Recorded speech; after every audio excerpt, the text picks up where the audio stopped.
გონიოს ყოფილი მეურნეობის ტერიტორიაზე არსებული სადავო მიწის ნაკვეთების შესახებ საბოლოო დასკვნა ცნობილია.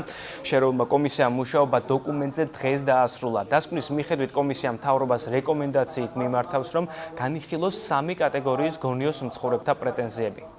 კატეგორიები ასე გადანაწილდა. პირველი, ვისაც მიწა საკუთრებაში ჰქონდა, თუმცა ჩამოერთვა, ასეთი კი 307 ოჯახია.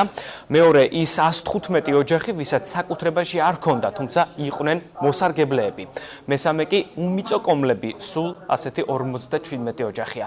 რეკომენდაციამ მთავრობას უახლოეს პერიოდში გადაეგზავნება სავარაუდოდ მიწა 420 ოჯახს უნდა დაუბრუნდეს. კონკრეტული ვადა კი ამისთვის მთავრობას განხილვისთვის არ აქვს. მე ვფიქრობ, რომ კომისიამ პირნათლად შეასრულა თავისი მოვალეობა. დღეს გადაიდგა ერთი ნაბიჯი კიდევ წინ იქეთკენ, რომ მიწა ბოლოს და ბოლოს დაუბრუნდეს იმას, ვისაც ეკუთვნის.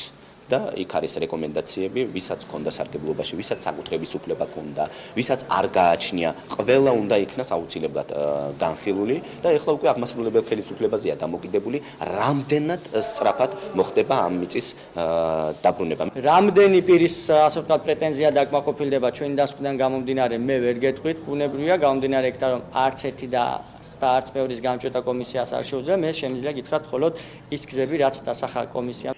შეპირება ცოტა სხვანაირი იყო, უფრო ადრე უნდა, მაგრამ კომისიამ რაც მთავარია, ეხლა ჩემის აზრით, კარგად იმუშავა. ეხლა იმუშავა, დამთავრდა, დასკვნა დაიდო, მაგრამ ეხლა გამოჩნდება როგორ რა ტემპში წავა ეს მიწების კერძო საკუთრების ხალხზე დანაწილება და რა ტემპით წავა და როგორ იქნება.